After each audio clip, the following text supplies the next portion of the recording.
देश में एक ही दिन में 4 से बढ़कर 21 तक पहुंच गए हैं ओमिक्रॉन वेरिएंट से संक्रमित मरीज।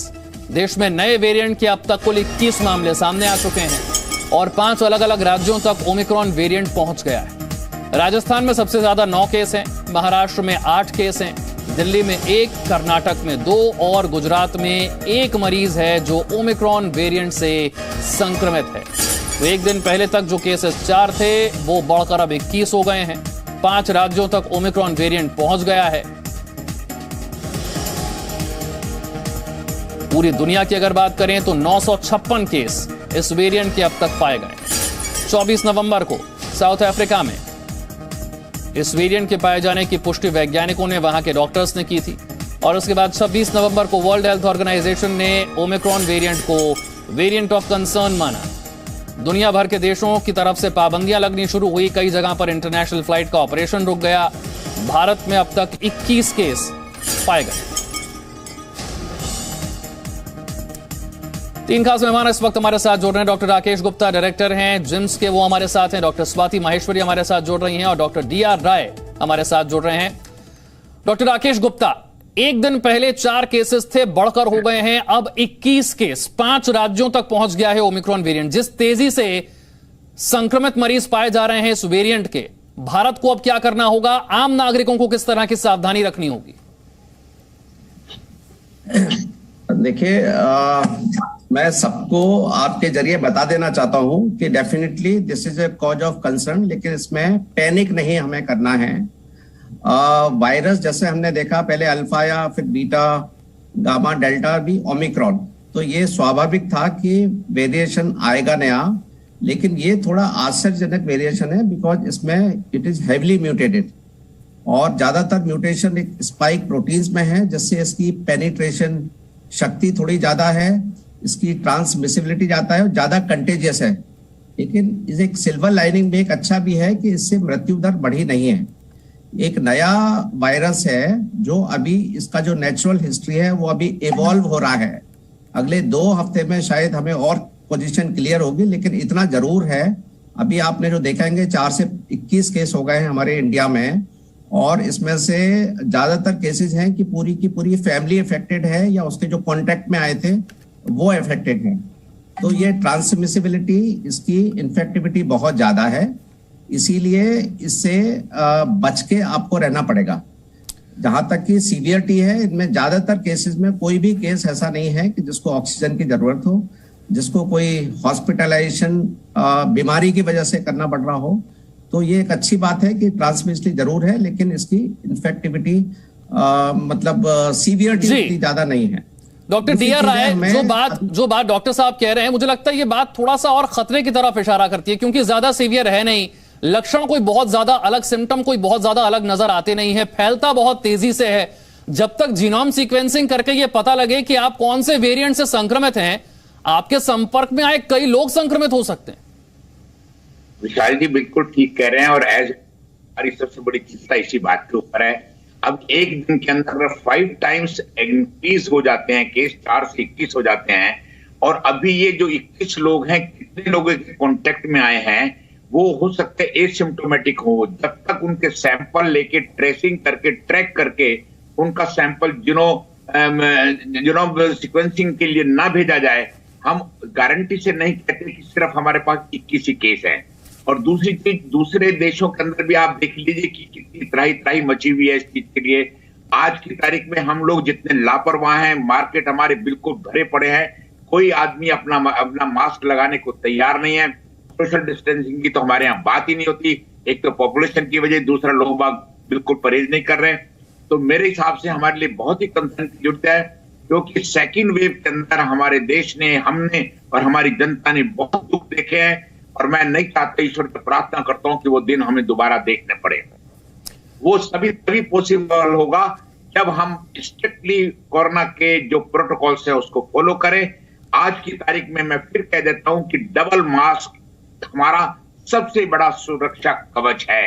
बिना मास्क के घर से मत निकलिए, सोशल डिस्टेंसिंग करते रहिए और अपने आप को वॉलंटरली जाके अपने आप को पेश कीजिए लेबोरेटरीज के अंदर। साहब, मैं फलाना के कांटेक्ट में आया, वो आदमी यूरोप से आया था, ये वो आदमी अफ्रीका से आया था, या उसको तबीयत खराब है, तभी हम उनको ट्रेस कर पाएंगे।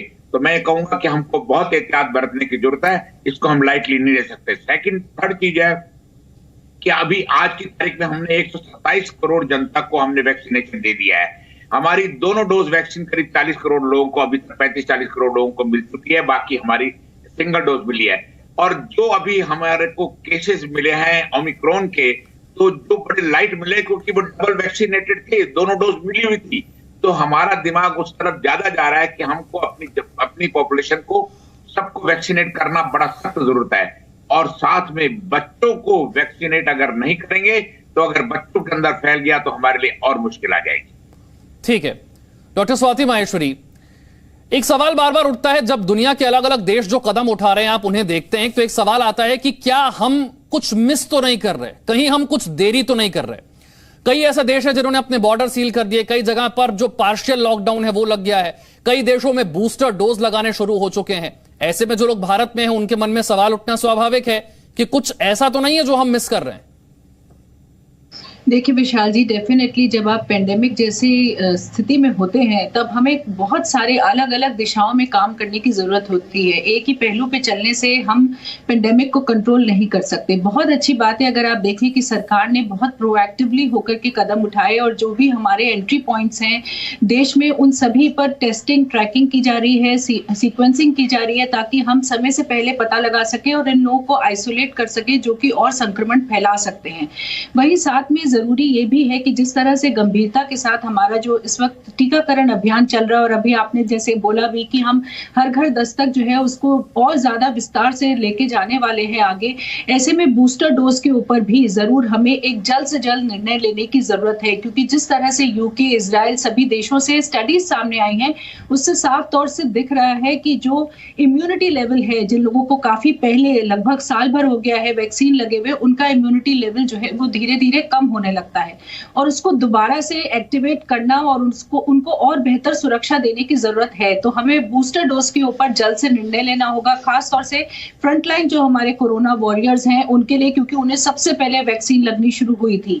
साथ ही में बच्चों का वैक्सीनेशन भी हमारे लिए बिल्कुल इस वक्त प्राथमिकता पर आ जाना चाहिए और जो हमारे हाई रिस्क चिल्ड्रन हैं उनसे हमें शुरू कर लेना चाहिए, क्योंकि उन्हीं लोगों में हम ज्यादा तीव्र बीमारी भी देखते हैं। अगर अभी तक आप देखें तो पहली और दूसरी लहर में बच्चों में जितने भी इन्फेक्शंस हुए हैं वो ज्यादातर माइल्ड रहे, लेकिन जो बच्चे पहले से बीमारियों से ग्रसित थे, जिनका इम्यूनिटी सिस्टम कॉम्प्रोमाइज था, आपने बच्चों की बात की तो मैं जानना चाहूंगा, इस बार पहली बार ऐसा हो रहा है कि 5 साल से छोटे बच्चों के संक्रमण की खबरें आ रही हैं। जो हमारे पास लिमिटेड जानकारी है उसके मुताबिक कितना असर बच्चों पर कर रहा है ये वेरिएंट?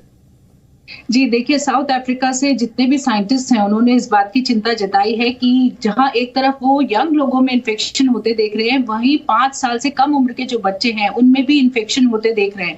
अभी तक सभी जगह से माइल्ड सिम्टम्स या माइल्ड केसेस की ही पुष्टि हुई है, लेकिन ये चिंताजनक है। और डेल्टा वेरिएंट के साथ भी हमने ये देखा था कि बच्चे अछूते नहीं रहे थे।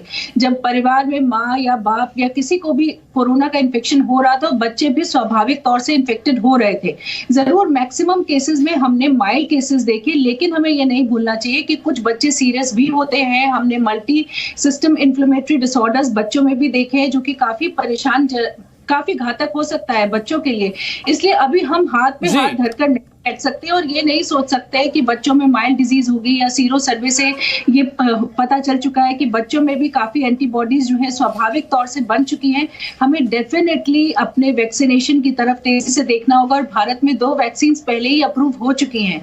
अब सरकार को उनको रोल आउट करना है और एक स्ट्रैटेजाइज वे में रोल आउट करना है, और मेरे ख्याल से ये सबसे अच्छा वक्त है कि हमें उसको आउट कर लेना चाहिए। ठीक, डॉक्टर राकेश, आज मीटिंग है वैक्सीनेशन पर बनाए हुए टेक्निकल ग्रुप की।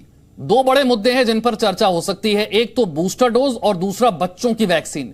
हम किस स्टेज में हैं? देखिए, हम ऑलमोस्ट सारी ट्रायल पूरी हो चुके हैं, वैक्सीन भी तैयार है। ओनली खाली गवर्नमेंट को डिसीजन लेना है कि उसको रोल आउट कैसे करेंगे।